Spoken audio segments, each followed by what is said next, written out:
Le soleil n'en avait pas fini avec la nuit, qu'il commençait déjà à ronger les façades étroites. Marseille s'étirait comme une mer sous verre. Clapotis, cris de poissonniers, roues qui crissa sur les pavés. Au détour d'une allée, un petit cri retira la ville de sa torpeur. Ce n'était pas le cri d'un vendeur qui s'indigne d'un prix, ni celui d'un chat. C'était la voix brute d'un enfant, perdu, paniqué, trop jeune pour savoir où respirer normalement. Malik était à 10 mètres quand il l'entendit. Il avait 24 ans, l'uniforme encore fripé de la patrouille matinale, un insigne qui brillait sous la lumière faible. Certains jours, il venait au marché avant de faire sa ronde, un café noir dans une main, des provisions pour sa grand-mère dans l'autre. Ce matin-là, il avait le regard au carré, la bouche prête à râler contre des barrières imaginaires. Le cri l'atteignit comme un ordre. Il entra dans la ruelle en même temps que l'enfant roulait sur lui-même, tenté par la fuite. Un petit corps maigre, cheveux en bataille, yeux énormes. Malik sentit la peur comme une brûlure sur sa peau. L'enfant était perché sur le fil entre l'abandon et la panique. Il s'agenouilla, mains ouvertes, voix basse. Les mots qu'il usa n'étaient pas des commandements, ils étaient des promesses minuscules. Ça va aller, je suis là. C'est tout ce qu'il offrit, et c'était suffisant. L'enfant se calma le temps d'un souffle. Malik sentit son pouls battre sous la paume, le tremblement des doigts. Il y avait sur la joue de l'enfant une coupure à peine formée, la marque d'un choc récent. Quand il passa une main dans les cheveux du garçon, il vit l'étiquette d'un sac qui pendait au bras. Lucas. Le nom saute, lumineux sur la toile défraîchie. Un homme arriva, en costume léger mais sans ostentation, entouré d'un discret halo de sécurité. Il n'y avait pas de clinquant dans ses gestes, juste la fatigue d'un homme qui n'a pas fait le deuil. Il se planta un instant, la main sur le cœur comme pour vérifier qu'il battait encore. Ses yeux croisèrent ceux de Malik, reconnaissance foudroyée, gratitude maladroite, quelque chose qui ressemblait à de la honte. L'homme se présenta d'une voix qui tâchait de rester simple, Pierre Moreau. On parla peu d'abord. Malik fit ce que font les policiers. Il prit des informations, nota des mots, rassura, entreprit des gestes pratiques. Il apprit que l'enfant s'était éloigné pendant une course, que les cris l'avaient fait revenir. Pierre, dans un geste à la fois grand et déroutant, proposa au jeune policier un café, une visite, un remerciement qui ne se limiterait pas à une poignée de main.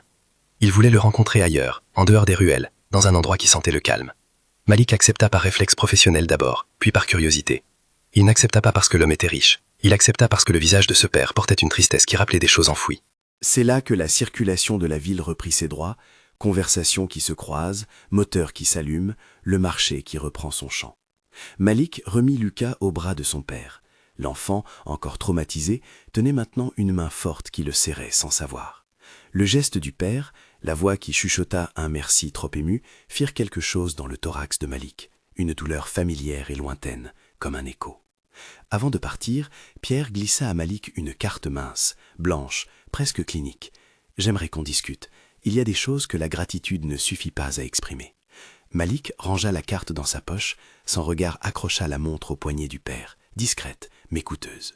Le fossé entre eux était là, palpable, et pourtant léger comme une bruine.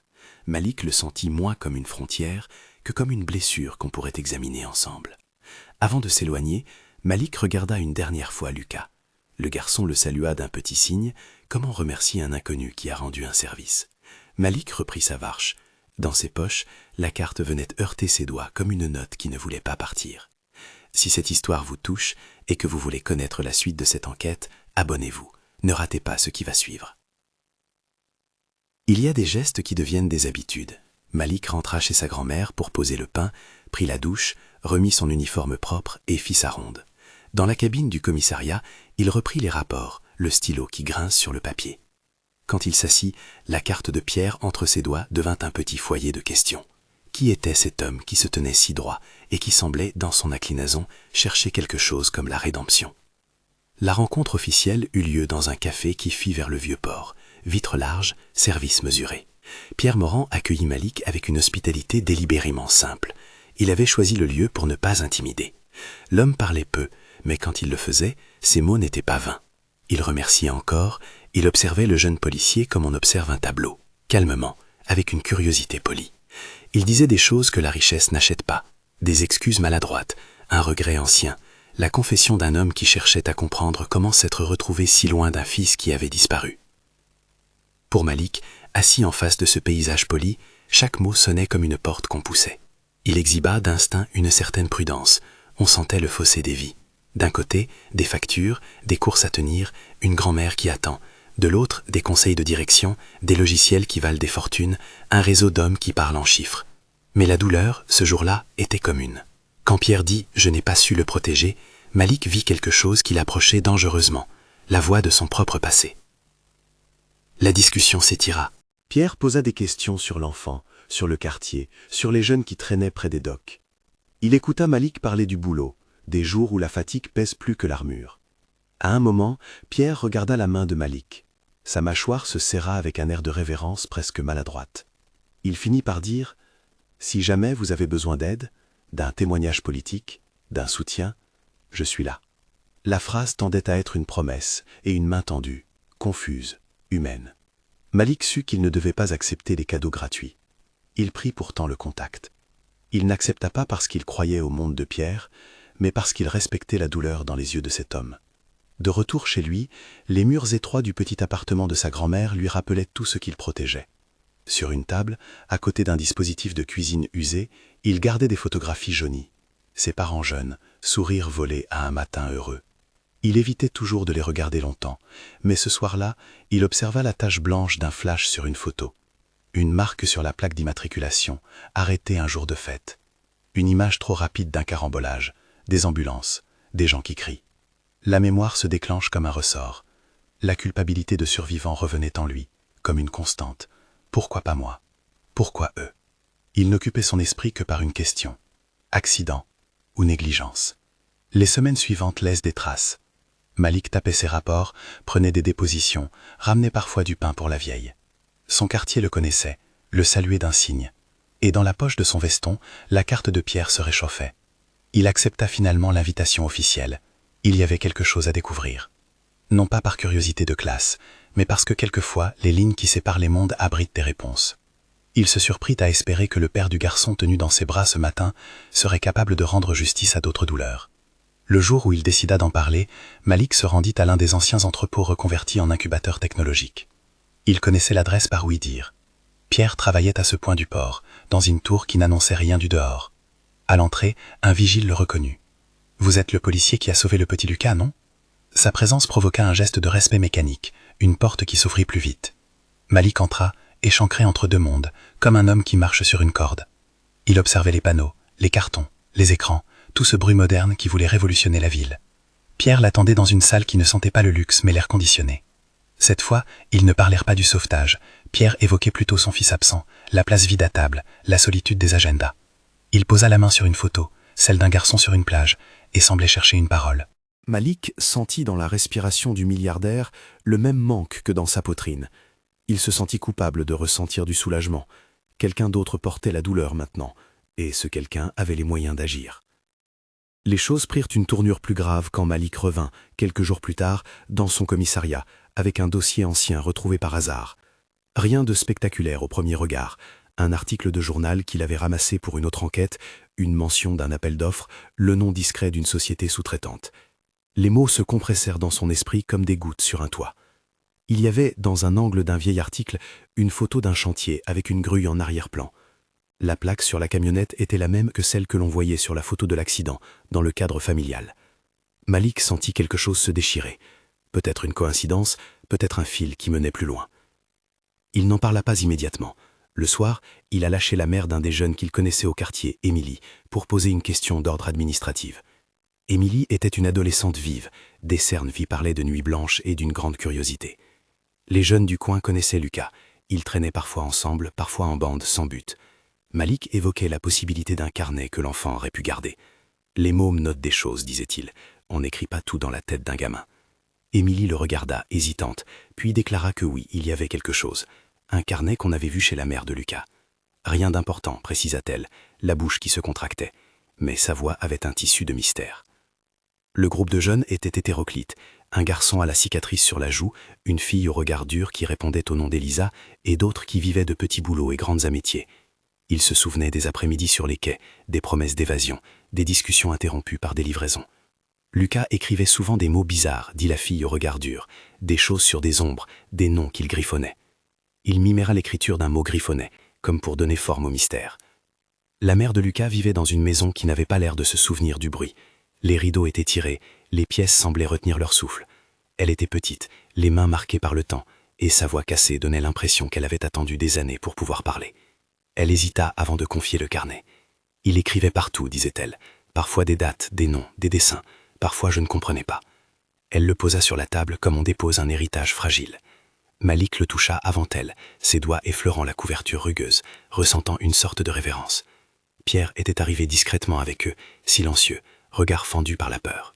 Voir la main d'un père s'approcher d'un objet qui appartenait à son fils disparu le bouleversa. L'odeur du papier, la pression des doigts sur le carnet, tout cela avait une densité étrange. Malik feuilleta sans cri, comme si chaque page frappait un timbre dans son corps. Dessins, comptes, une liste de prénoms à peine déchiffrables. Léo, Samy, Émilie, les ombres. Une écriture enfantine, hachée, mais un mot revenait, répété comme une obsédante ritournelle. Les ombres. Parfois le mot était entouré d'un cercle, d'autres fois il était barré. Une flèche reliait le mot à une adresse griffonnée, un numéro presque effacé. Malik sentit la gorge se serrer. Une piste, mais une piste qui promettait des portes fermées. Pierre prit le carnet avec une douceur qui ne demandait pas à être sage. Il posa la main sur la page, comme on pousse une relique. Ses doigts étaient tremblants, parce que c'était là toute sa vie condensée, des lettres que son fils avait laissées sans voix. Il lut à voix basse, comme si le son des mots pouvait lui rendre l'enfant. Quand il prononça « les ombres », il y eut dans sa voix un tremblement que ni l'argent ni la réputation ne pouvaient recoudre. À ce moment, il ne fut plus un homme puissant. Il était simplement un père, dépouillé, cherchant la vérité dans des lignes enfantines. Malik observait la scène, chacun de ses muscles tendus. La culpabilité qui avait toujours vécu en lui reprit du terrain. Il se souvenait des sirènes, de la fumée, du visage de sa mère dans les images qui tournaient encore dans sa tête la nuit. Et il comprit que ce mot, inscrit à l'encre d'un carnet, pouvait être une clé ou une piège. Les ombres pouvaient être le surnom d'un lieu, d'un groupe, d'un jeu d'enfants devenu plus sinistre, ou c'était simplement une fantaisie d'enfant. Mais dans la ville où les disparitions se mêlaient au secret, un mot griffonné devenait parfois le début d'une route dangereuse. La maison de la mère de Lucas vibra d'une tension nouvelle. Les voisins chuchotaient, des regards se penchèrent aux fenêtres. Malik, le carnet en main, sentit la responsabilité lui retomber sur les épaules. Il faisait partie du monde qui devait éclairer les ténèbres, et pourtant il savait combien la vérité pèse. Pierre, les yeux rougis, murmura « Si ça mène quelque part, je veux savoir tout ». La requête n'était pas une faveur, c'était une plaidoirie. Ils convirent d'un pacte informel, fragile comme du verre, ils enquêteraient ensemble. Malik proposait de questionner les amis de Lucas, de retracer ses derniers jours, de suivre l'adresse presque effacée. Pierre promit de fournir des ressources discrètes, accès à des images, contacts, soutien logistique. L'alliance était étrange, une main de l'État qui se tendait vers la main d'un homme qui tenait le monde entre ses doigts. Ils se serraient la main sans s'en rendre compte, la force d'un engagement qui pouvait réveiller des choses dangereuses. Dans la nuit qui suivit, Malik remonta la rue, la carte de Pierre dans la poche, le carnet sous le bras. Il sentait une lourdeur dans ses pas, comme si chaque pavé portait une mémoire. Il passa devant les quais où les pêcheurs rangeaient leurs filets, devant les lampadaires qui s'éteignaient un à un. La ville gardait ses secrets, comme on garde des faux fonds. Et pourtant, pour la première fois depuis longtemps, Malik avait la sensation d'avancer vers quelque chose de vrai. Le lendemain, il retourna au marché pour rassembler des témoignages, revoir les visages. Les jeunes se réunirent dans un coin, hésitants, puis bavards quand on leur donna l'espace d'une conversation. Émilie parlait en gestes plus qu'en mots. Le garçon à la cicatrice serra la mâchoire, puis qui? Lucas disait parfois qu'il voyait des gens la nuit. Pas des hommes, pas des voleurs, des silhouettes. Ils échangèrent des regards. On sentait la frontière qui se dessine entre un folklore de rue et une menace possible. Tout ce qu'il fallait, parfois, c'était un mot pour transformer un soupçon en piste. Le carnet livra d'autres signes, une adresse, un nom et des dessins, silhouettes sombres entre les immeubles, un symbole circulaire qui revenait. Malik prit des photos, nota chaque détail avec la précision d'un homme qui sait que la petite chose qu'il oublie aujourd'hui peut devenir le fil auquel on s'accrochera demain. La ville semblait retenir son souffle. Pierre, de son côté, contacta des enveloppes anonymes, envoya des messages cryptiques à des hommes qui répondaient en chiffres, en promesses de discrétion. Un soir, alors que la brise salée fouettait les volets, Malik revint à la maison de Lucas avec le carnet sous son bras. La mère, épuisée mais décidée, le regarda avec reconnaissance. Ils commencèrent à parcourir les pages à deux voix. À un moment, la main de la mère se posa sur un coin de papier, où d'une écriture tremblée, un mot était inscrit. Malik plissa les yeux. Le symbole, la même boucle qui revenait, entourée du mot « ombre » en majuscule hâtive. Il y eut un silence, comme si la pièce elle-même retenait son souffle. Pierre, dans une scène qu'on n'aurait jamais cru possible quelques jours plus tôt, pensa à la société qu'il avait bâtie, au contrat, au tableau de chiffres.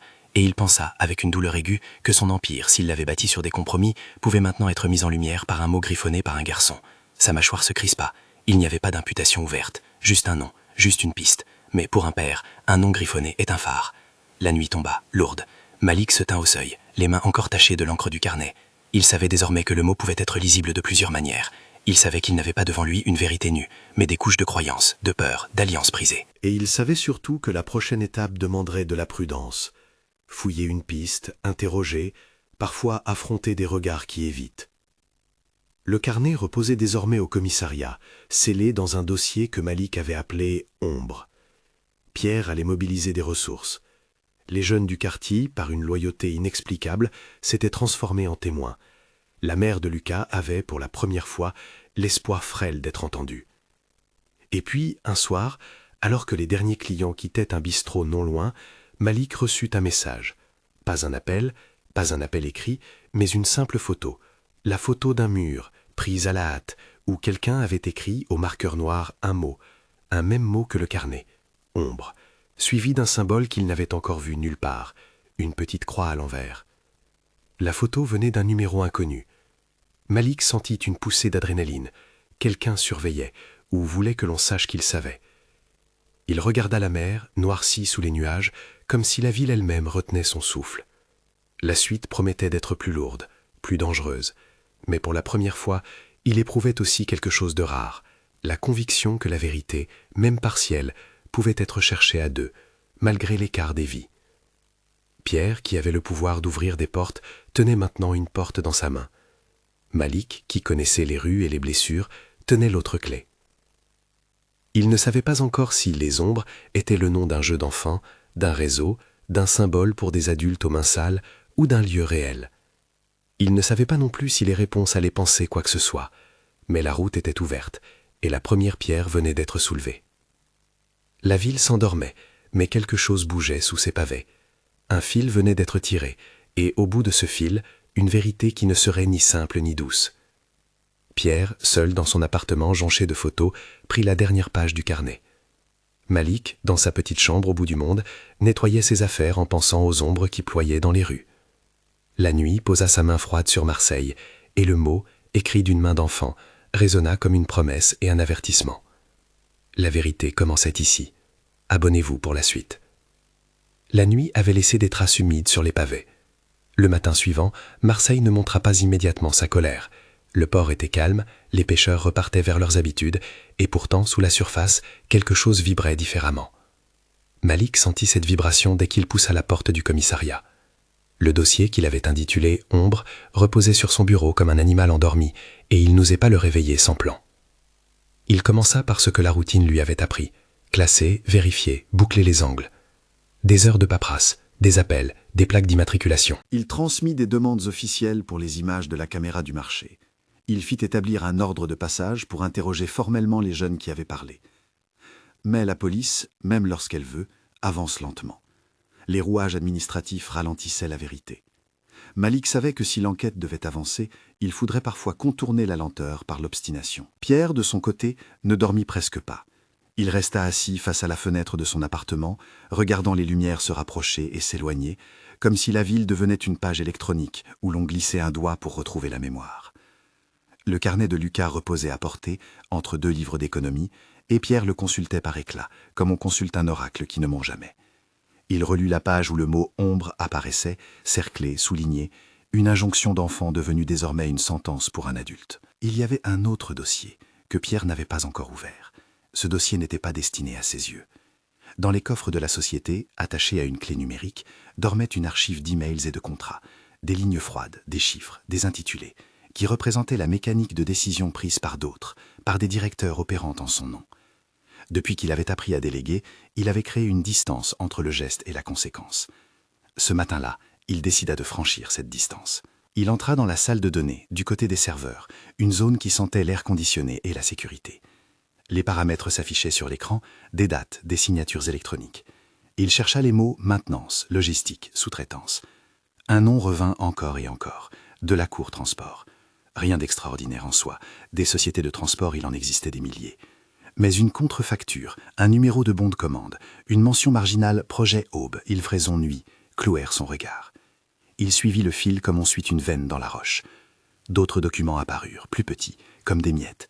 Une facture versée à une société écran enregistrée sous un nom banal, une transaction numérotée, des mentions cryptées. Et puis, dans un dossier plus ancien, la signature d'un accord cadre qu'il reconnaissait. Sa signature, apposée 1 an plus tôt, lors d'une réunion trop longue, entre 2 cafés. La sensation qui le saisit alors fut plus que l'effroi. C'était une surprise de trahison, une déchirure faite par ses propres mains. Les chiffres ne criaient pas coupable, ils montraient l'imprudence d'une entreprise qui cherchait à réduire les coûts par des chaînes invisibles. Il n'y avait pas, sans doute, un membre de sa famille tirant les ficelles d'un sinistre complot. Il y avait une suite de décisions qui, passées au tamis du profit et de la délégation, avaient mis des vies en danger.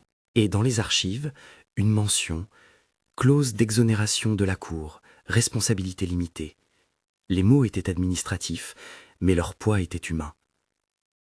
Pierre referma l'ordinateur comme on referme une plaie. Il comprit que s'il souffrait maintenant, c'était parce qu'une part de la responsabilité portait son nom, non pas comme une accusation directe, mais comme le reliquat des choix qu'il avait tolérés. Il n'était pas chef de bande.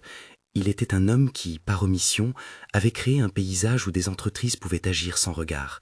Une culpabilité lente s'installa, plus brûlante que la colère qu'imaginerait le public. Il ne savait pas encore comment l'exprimer. Il appela Malik, pas pour se justifier mais pour partager le poids. La confiance qu'ils avaient forgée jusque-là avait quelque chose de rare, une alliance improbable entre l'agent de terrain et l'homme d'entreprise. Quand Malik décrocha, il entendit la voix de Pierre, brisée et précise. « Viens, me dit-il, il faut que je te montre quelque chose. » Malik répondit sans hésiter.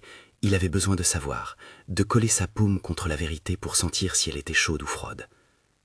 Ils se rencontrèrent dans une salle de réunion à l'arrière d'un bâtiment discret, loin des bureaux vitrés. La lumière y était tamisée, les murs nus.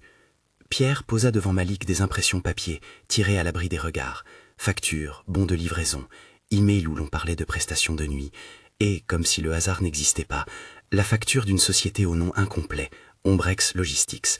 L'orthographe variait selon les documents. Les numéros d'immatriculation correspondaient à la photo que Malik avait encore en mémoire, celle du carambolage qui avait coûté la vie aux parents de Malik. « Je ne peux pas dire que je l'ai fait exprès, » murmura Pierre, « mais je peux dire que j'ai fermé les yeux là où il ne fallait pas. » Les mots avaient le poids d'une confession silencieuse. Malik sentit la rancœur monter, mais elle fut vite recouverte par une douleur différente, celle de constater que la colère n'apporterait pas Lucas. Ils recomposèrent la chaîne. Les paiements vers Ombrex passaient par Delacour. Delacour avait sous-traité certaines livraisons nocturnes à petite structure, parfois à des équipes improvisées qui n'avaient pas de normes, pas d'assurance. Les coûts baissaient, la vitesse augmentait. Et dans cette arithmétique, des marges avaient avalé la prudence. Aucun document ne disait « on tue » ou « on occupe des enfants ». Il n'y avait que des chiffres et des négligences transformées en procédures. Mais pour Malik, ces détails prouvèrent une chose. Ce qui avait tué ses parents n'était peut-être pas un simple hasard. La première décision fut méthodique. Rassembler les preuves, les consolider, contrôler les sources. Pierre utilisa ses accès pour contacter une ancienne employée de Delacour, une femme nommée Sophia, qui s'était retirée depuis des mois après une dispute interne. Elle accepta, à contre-cœur, de parler. Malik vint avec l'uniforme, la légitimité d'un homme de loi. Pierre vint seul, avec ce qu'il avait de plus dangereux, la vérité qui dérange. Sophia les attendit dans un café de quartier qui résistait encore au logo-bar. Elle avait le regard sec, la voix qui s'usait à chaque mot. « Ils appelaient ça les ombres, parce que ça ne devait pas exister sur le papier », dit-elle en serrant sa tasse. « Nuit, livraison, aucun bordereau complet.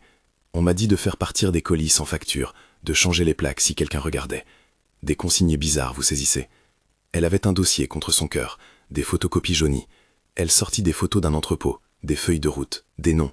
Il y avait des initiales, des numéros d'expédition, et à la marge, des notes à l'encre rouge. Projet Aube, VIP. Sophia parlait d'un contrat signé par une entité qui s'occupait, disait-elle, de récupération, des encombrants, des sujets qui avaient été déplacés pour des essais, des installations clandestines. Malik la regarda, cherchant la vérité dans chaque arrêt de sa voix. « Des sujets » demanda-t-il. Elle hocha la tête. « Des tests, des décharges. Jamais à visage découvert. Des jeunes, parfois, qu'on faisait traîner. Je n'ai jamais voulu y croire, mais j'ai vu les papiers. » Elle tremblait en prononçant ces mots. Pierre sentit la pièce se rétrécir. Il ressentit la nausée de savoir que son monde, au-delà des chiffres, avait des conséquences physiques sur des vies. Sophia leur proposa une piste concrète, un entrepôt désaffecté, repéré par elle, où la nuit, des camions entraient et sortaient. Ils laissent des signes, dit-elle, une croix inversée parfois, des marques en noir. Ils croient en l'anonymat, mais plus on creuse, plus ça se tord. Elle parlait d'un homme qu'on appelait le fixeur, un type discret qui coordonnait les mouvements. Elle avait peur de le nommer, peur de ce que son identité ferait éclore. mais elle fournit une photo floue et un planning. La prudence fut la règle. Malik proposa de ne pas foncer sans sécuriser la scène. Les quartiers concernés étaient peuplés d'habitants solidaires mais exposés. Toute action brutale risquait de faire des victimes. Ils firent appel à une équipe restreinte du commissariat, des agents de confiance qui savaient contourner la visibilité sans pour autant trahir la loi. Leur objectif n'était pas d'engager un raid spectaculaire, mais de glaner des preuves. Photographie, enregistrement, fiches de route. Pierre, lui, mobilisa, en silence, un contact qui restait en marge de ses opérations publiques, un ancien collaborateur qui savait pénétrer des systèmes de surveillance. Le soir venu, Malik et 2 collègues prirent position autour de l'entrepôt indiqué par Sophia. Pierre, en civil, resta dans sa voiture à distance, un œil sur le périmètre et l'autre sur les échanges de messages avec son contact informatique. L'entrepôt était un rectangle de béton, graffiti sur la façade, une porte métallique qui grincerait si on l'ouvrait. Les lumières intérieures étaient sporadiques. Un camion sans logo stationna, puis repartit. Les agents prirent des photos, notèrent les plaques. Un souffle d'adrénaline parcourut Malik lorsqu'il reconnut des signes qui lui étaient devenus familiers dans le carnet, le symbole en boucle que Lucas avait dessiné. Quelqu'un passait par là. Ils fouillèrent les abords et trouvèrent, dissimulé, un petit jouet en plastique, une voiture bleue, la peinture écaillée. Malik se souvient de la main de Lucas qui avait serré une main pour le remercier. Le jouet était une trace tangible. Dans un coin, sous une palette, il y eut aussi un carnet chiffonné, un bloc-notes, plus proche d'un cahier de chantier que d'un journal d'enfant, avec des noms, des heures, des numéros. Les mots étaient techniques, expédition, chargement, responsable J. Morel, mais étaient entremêlés d'abréviations, OMB, PA. Malik prit tout en photo, chaque page, conscient qu'un dossier solide ne se construisait pas sur des humeurs, mais sur des preuves. À la sortie, alors qu'il reculait, une silhouette apparut dans l'obscurité, comme si l'entrepôt avait rendu la permission à quelqu'un de veiller. Un homme s'éloigna vite, masqué par la nuit. On l'aperçut à peine, mais il laissa un message jeté au sol, un petit carton sur lequel quelqu'un avait écrit au marqueur noir un mot simple, « Stop ». Le ton n'était pas menaçant comme une promesse, mais comme un avertissement. Quelque part, quelqu'un avait conscience qu'il fouillait un nid. Quand Malik rapporta le matériel au commissariat, la documentation confirma ce qu'il redoutait. Des expéditions non conformes, des mentions de nocturnes, et toujours la filière de la cour, Ombrix, une petite société qui disparaissait derrière des adresses fantômes.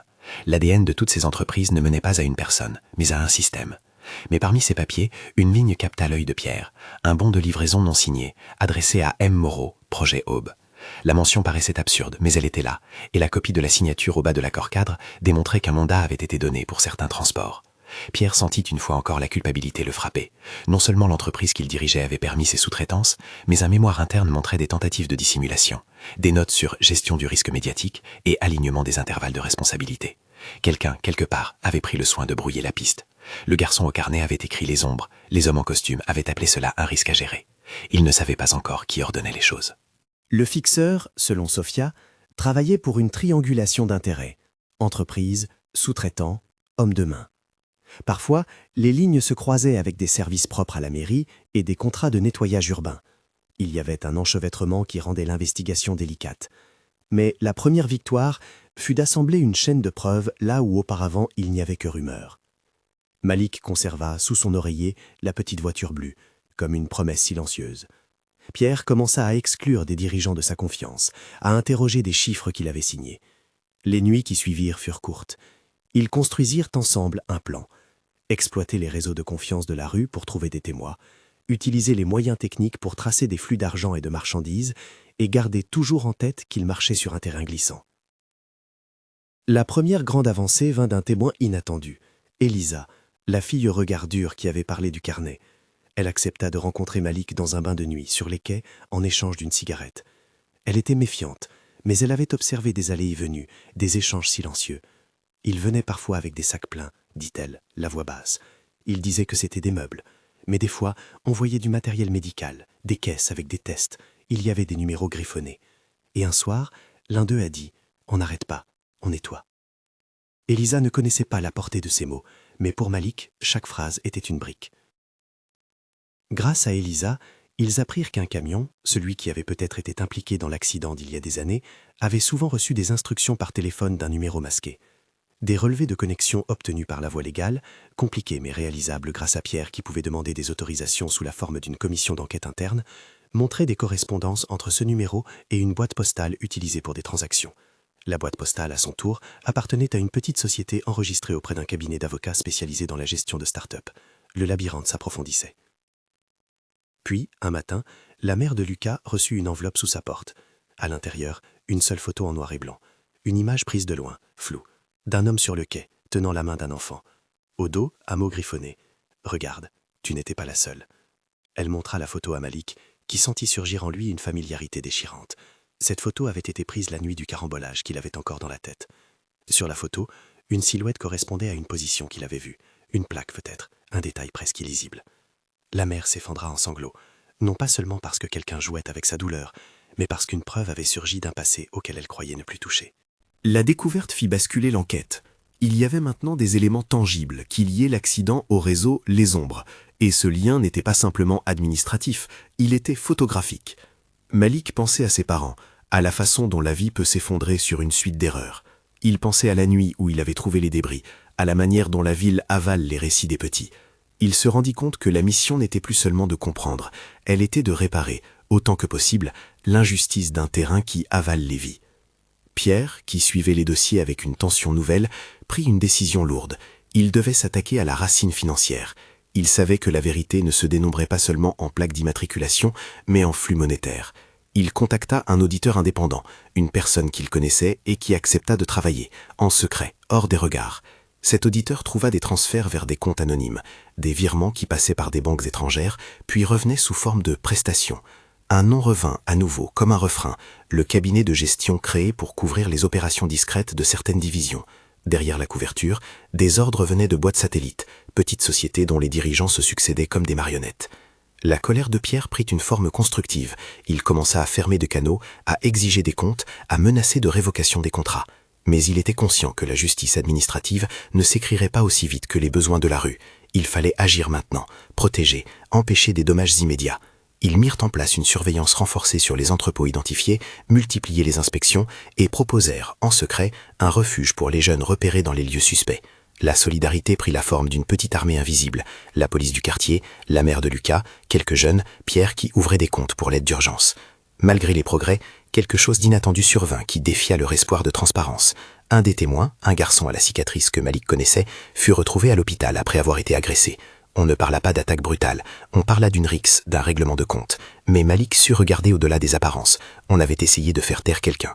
Le garçon, Goss, ne voulait pas parler. Il avait peur de ramener la colère sur sa famille. Mais la police avait besoin de ses mots. Malik passa des heures à le retrouver, à lui apporter des cigarettes, à lui parler comme un frère. Peu à peu, Goss laissa tomber une bribe. Il avait vu des silhouettes, entendu des codes, et dans un souffle, murmura un nom, Morel. La répétition frappa Malik. J. Morel figurait sur un des carnets saisis, et maintenant on prononçait ce nom dans la rue. Qui était-il? Un responsable de chantier. Un agent de liaison? Le fixeur? Malik sentit une montée d'adrénaline. Il fallut recouper, trouver d'où venait ce nom. Elisa se rappela d'une discussion entendue près d'un bar, une voix qui parlait d'un homme en costume capable de faire disparaître des problèmes vite et proprement. Pierre ouvrit alors une porte qu'il redoutait. Il convoqua, en dehors des procédures habituelles, 2 membres fidèles de son conseil. Il leur parla, sans phare, non pas pour les accuser, mais pour leur demander un choix, aider à démêler ou laisser un monde continuer à opérer dans l'ombre. Il leur montra les factures, les transferts, la boucle de société. Certains parurent effarés, d'autres fermés, défenseurs de la réputation. Entre eux, il y eut des silences qui en disaient long. L'un des hommes, un vieil ami nommé Laurent, proposa une solution administrative, déplacer la responsabilité sur des sous-fifres et publier un rapport minimisé. Pierre ne supporta pas l'idée. « Ce n'est pas assez, dit-il. Ce n'est pas nos morts qu'on enterre, c'est la vérité. » Sa voix trembla. La décision fut celle d'un homme qui avait enfin choisi. Pierre savait que s'il exposait publiquement tout, il détruirait sa vie telle qu'elle était. Mais il savait aussi que son silence tuerait encore. Il prit alors un chemin dangereux. Réunir des preuves pour faire justice, non pas dans un communiqué lisse, mais dans la lumière. Il autorisa l'auditeur à partager les résultats avec un petit groupe au-dessus de tout enjeu commercial, un procureur qu'il connaissait et en qui il avait un espoir improbable de confiance. La démarche n'était pas neutre, elle était actée dans le secret, et ce secret rongea Pierre plus que toute menace extérieure. Le vent tournait. Des hommes commencèrent à sentir la chaleur. Une note anonyme vint glisser dans les courriers de l'entreprise, une mise en garde, cryptique mais claire. Vous grattez, vous trouverez, et ce que vous touchez vous brûlera. On sentait, dans la ville, que quelqu'un traçait des cercles autour d'eux, protégeant un territoire. Malik, qui avait appris à écouter les silences, comprit qu'il ne pouvait plus agir comme avant. Il fallut maintenant penser aux conséquences, des témoins à protéger, des preuves à multiplier, des communications à verrouiller. Ils mirent en place des règles de sécurité, réunions en personne, documents chiffrés, des endroits sûrs pour les témoins. La solidarité prit des visages concrets. Habit, numéro de téléphone jetable, clé déposée chez la grand-mère de Malik. Un soir, alors qu'il consultait des extraits d'appels, la voix du fixeur apparut sur un enregistrement intercepté. Sèche, sans empathie, avec une manière de nommer les colis par des prénoms. « On s'occupe de Pierre », disait la voix. « On gère les restes. » La mention fit vaciller Malik. Il pensa à ses nuits d'enfant, à ses parents. Il se dit que la ville pouvait être une machine affamée et que certains avaient appris à nourrir cette machine. La recherche d'un visage pour Morel conduisit à un petit bureau portuaire où l'on rangeait des contrats et des laissez-passer.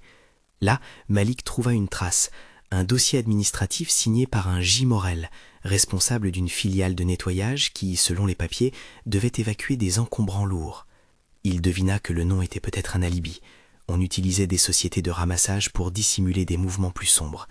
Mais la preuve qu'il cherchait restait encore floue. La véritable percée arriva quand Pierre explora un disque dur sauvegardé qu'il avait trouvé dans une corbeille de son propre département. Le dossier contenait des copies de courriels internes, mais aussi une archive audio. Dans une de ces pièces, une voix, la même que celle interceptée, parlait d'une livraison retardée, la nuit du carambolage. « On a changé l'itinéraire », disait la voix. « On a fait passer par la 14. Les ordres viennent du haut. » Les ordres venaient du haut. Les mots résonnèrent comme un coup.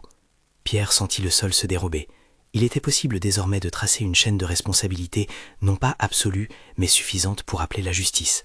La question n'était plus d'accuser un individu et de se repaître de la chute. Il s'agissait de comprendre comment des pratiques s'étaient banalisées, comment des risques avaient été externalisés, et surtout, comment réparer et protéger à présent. Ils firent une chose qui leur coûta. Ils partagèrent les morceaux essentiels du dossier avec le procureur, en qui Pierre avait confiance. La procédure s'enclencha, lente comme toujours, mais les engrenages se mirent en marche. Des convocations furent envoyées, des réquisitions lancées. L'effet ne fut pas immédiat, mais un signal avait été donné. On ne reculerait pas. Pourtant, la victoire restait incomplète.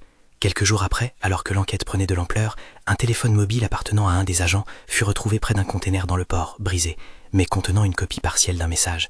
Le message était bref. « Vous allez trop loin, laissez-moi être ». La peur circulait désormais à l'air libre.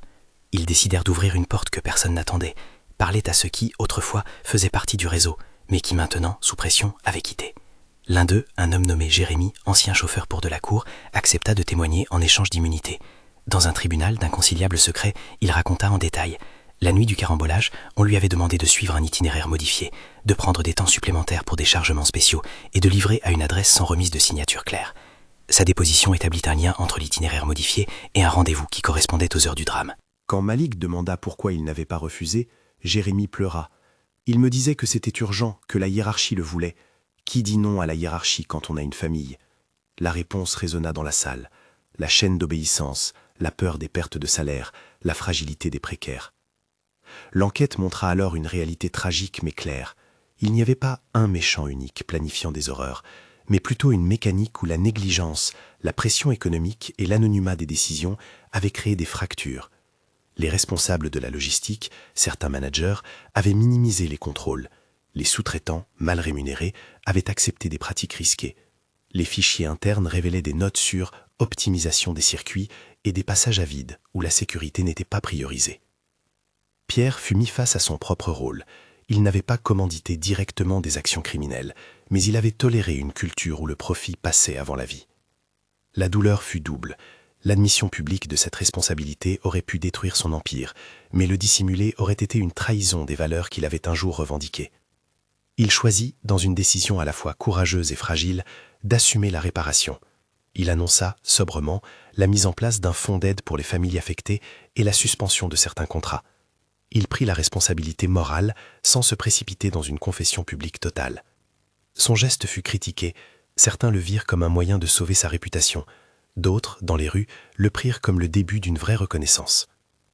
Pour Malik, ces gestes restaient ambivalents. Il ne voulait pas d'un geste de pitié du riche, mais d'une justice réelle.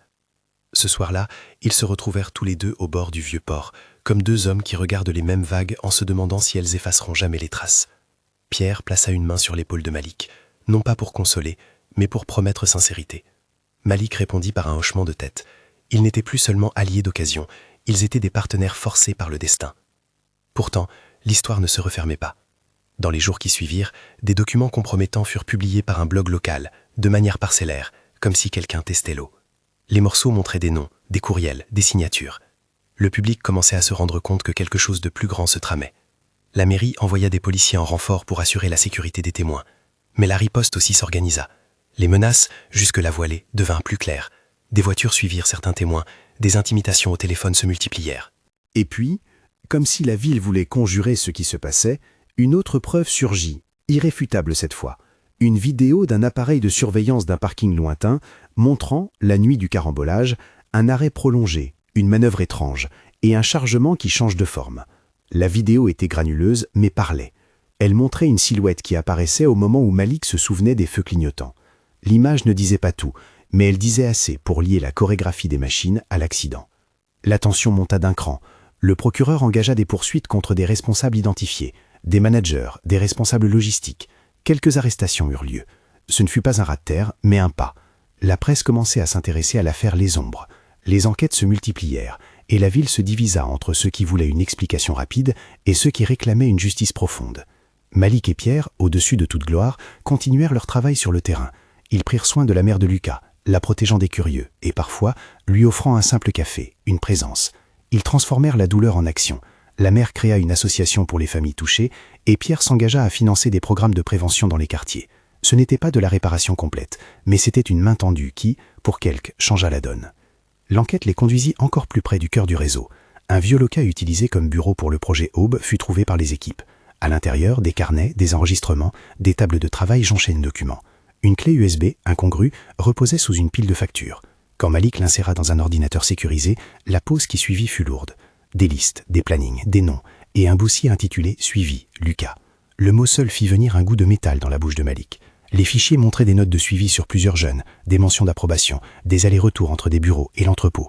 Elles exposaient un réseau d'instruments et de complicité, réduisant tout ce qu'ils avaient essayé de décrire à quelque chose d'indéniable. Mais ce moment de triomphe fut immédiatement suivi par un sentiment d'extrême danger. Tandis qu'ils photocopiaient, sauvegardaient, classaient, un bruit sourd parcourut la rue. On frappa à la porte du local en force. Des pas précipités, des voix. Quelqu'un venait, et ce quelqu'un ne semblait pas bavard.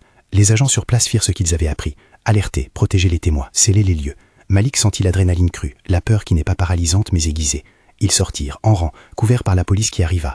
Un véhicule noir démarra en trombe, sur lequel on comprit vaguement l'esquisse d'un logo effacé. La confrontation avec l'autre face de la ville avait eu lieu. Elle ne prit pas la forme d'un assaut direct, mais d'un message clair. On ne laisserait pas faire maladroitement. La manœuvre prit de l'ampleur.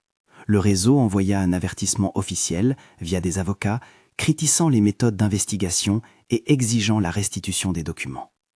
La bataille devait désormais se jouer sur plusieurs terrains, judiciaires, médiatiques et de la survie des témoins. Malgré la tempête, l'argument central tenait. La chaîne était là, visible, et la vérité progressait, lentement, mais sûrement. Dans un auditorium de ville, une conférence publique s'organisa pour parler de sécurité logistique. Pierre prit la parole. Ce fut un moment rare. Un homme de son rang qui ne cherchait pas à se disculper, mais à exposer une faille. Il parla avec humilité, sans utiliser ses mots pour couvrir son monde. « Nous avons, dit-il, failli en tant que collectivité. Nous devons accepter la responsabilité d'un système qui banalise la négligence. » Les mots furent reçus avec scepticisme et soulagement, mêlés comme de vagues. Pour Malik, la plus grande victoire personnelle ne vint pas d'un discours, mais d'un regard. Un matin, la mère de Lucas le prit à part et lui tendit un dessin, le dernier que son fils avait griffonné dans le carnet. Un soleil, modeste, mais dessiné. « Tu me l'as rendu, » dit-elle sans plus. « Tu as fait que quelqu'un écoute. Merci. » Malik posa le dessin dans la poche de son blouson, près de sa carte de police. Les gestes modestes firent office de titre, parfois plus que toute reconnaissance publique. Et puis, comme dans les histoires où la lumière fait ressortir les formes, de nouvelles pièces tombèrent au dossier. Des témoins, auparavant muets, se présentèrent. Un ancien employé d'une boîte satellite parla d'un homme qui, selon lui, avait pris des décisions sans penser aux conséquences humaines. Les aveux ne furent pas dramatiques, mais fragmentés, comme des éclats de verre dans lesquels se reflétaient des vérités. Pourtant, l'adversaire ne resta pas inerte. Alors que les procédures légales prenaient forme, quelque chose d'autre se produisit qui changea l'air. Une plainte anonyme fut déposée contre Malik, l'accusant d'avoir outrepassé son autorité, d'avoir agi pour intérêt personnel. La manœuvre avait un objectif clair, le discréditer, le placer en retrait. Malik sentit la température monter. On lui parla d'une suspension provisoire. Il sut dès ce moment que la victoire n'était pas seulement dans l'épreuve, mais dans la capacité à résister aux coups bas. Pierre se plaça publiquement aux côtés de Malik, non pas pour faire couvert, mais pour témoigner de sa valeur. Son geste força un peu la lumière à l'entrée dans les zones grises. La mobilisation citoyenne, les familles, la presse locale s'allièrent en faveur d'un homme dont l'action semblait désormais plus importante que les rumeurs. Les semaines qui suivirent furent un tissage de procédures, d'auditions, de rapports et d'une lente reconstruction. L'enquête sur les ombres ouvrit des angles insoupçonnés, métamorphosait des pratiques, engagea des révisions de contrats. Des mesures de sécurité furent imposées, des audits demandés. Certains furent condamnés pour négligence, d'autres furent mis en examen. La ville changea, imperceptiblement d'abord, puis plus clairement. On légiféra, on sanctionna, on parla. Mais la chaîne humaine qui avait conduit à l'immolation n'était pas éradiquée. Des ombres restaient. Des places de pouvoir restaient occupées par des gens qui préféraient la nuit au jour. La justice, lente, poursuivait son rythme. Et pour Malik, dont la vie personnelle avait été brisée par la perte, la question restait. Est-ce qu'on obtiendrait davantage que des noms et des peines? Est-ce que les absences pourraient être comblées par des verges administratives? La réponse, peut-être, fut ailleurs. Une année passa. Pierre se retira partiellement de la direction opérationnelle. Il dirigea une fondation dédiée à la sécurité des transports et au soutien des familles. Malik, décoré d'une mention pour son intervention au marché, resta au commissariat, mais changea la nature de sa mission. Il prit la responsabilité d'un service de proximité renforcé. Ils restèrent amis, non pas pour la gratitude, mais parce que le partage d'un combat avait érigé entre eux quelque chose de fraternel. Le carnet de Lucas fut lui conservé dans un lieu protégé et aussi partagé, de façon anonyme, avec d'autres familles. On y dessinait des mots, on y travaillait des souvenirs. La mère de Lucas reprit une activité, portée par la communauté. Les jeunes du quartier, eux, sentirent le mouvement. Certains, guidés par Elisa et Émilie, créèrent un espace culturel, un atelier où on parlait et où on apprenait. Le mot ombre perdit petit à petit son mystère, au profit d'un travail de mémoire. Malik, parfois, s'arrêtait devant la mer. Il voyait les ombres glisser sur la surface et il pensa aux pertes, aux responsabilités, aux routines qui tuent. Il se savait marqué par une chose. La vérité n'efface pas la douleur, mais elle la rend visible. Et dans la visibilité, quelque chose peut changer. Un matin, alors que les jours s'alignaient vers un printemps qui semblait gagner de l'air, Malik reçut un coup de fil. La voix à l'autre bout de la ligne n'était pas nouvelle. C'était la voix d'un technicien qui avait déchiffré un ancien disque dur trouvé dans l'entrepôt. « Regardez ça », dit-il simplement. Malik fit venir Pierre. Sur le disque, une vidéo avait été cachée, cryptée. La bande dura 1 minute. On y voyait une silhouette tendre un objet à un autre, un échange furtif, puis un plan court d'un visage qu'on n'identifiait pas. Mais dans l'arrière-plan, sur une étagère, une photo familière. La voiture où Malik avait trouvé les restes de l'accident. Un fragment qui parlait. Et, à la fin de la bande, une image fixe, une empreinte sur le béton, et un mot griffonné sur le rebord d'une caisse. Pour Lucas. La caméra coupa. Une main trembla. Malik comprit que la route n'était pas close. Quelqu'un avait pris la peine, des années auparavant, de laisser un message qui n'était pas destiné à disparaître. Il y eut, pour Malik, un mélange d'apaisement et de tourment, la reconnaissance que le fil menant à la vérité existait, mais aussi la certitude que derrière chaque pierre levée, une autre se tenait prête à tomber. Pierre prit une profonde inspiration, puis sourit, furtivement, comme on sourit quand on sent une faiblesse transformée en force. « Nous avons commencé quelque chose, » dit-il. « Ce n'est pas fini, mais nous avons avancé. » Malik rangea sa main, mit la photo du dessin de Lucas près de son insigne et regarda la mer. La ville, massive, mouvante, semblait accepter seulement une partie de ce qu'on lui demandait. Ce matin-là, on apprit qu'une nouvelle commission allait être ouverte. Des auditions, encore, des réformes. L'autorité publique s'engageait à rester vigilante. Les ombres, peut-être, reculaient d'un pas, mais elles ne disparaissaient pas. On devait continuer à creuser. Les deux hommes se séparèrent, chacun porteur d'un bagage plus léger et plus pesant à la fois.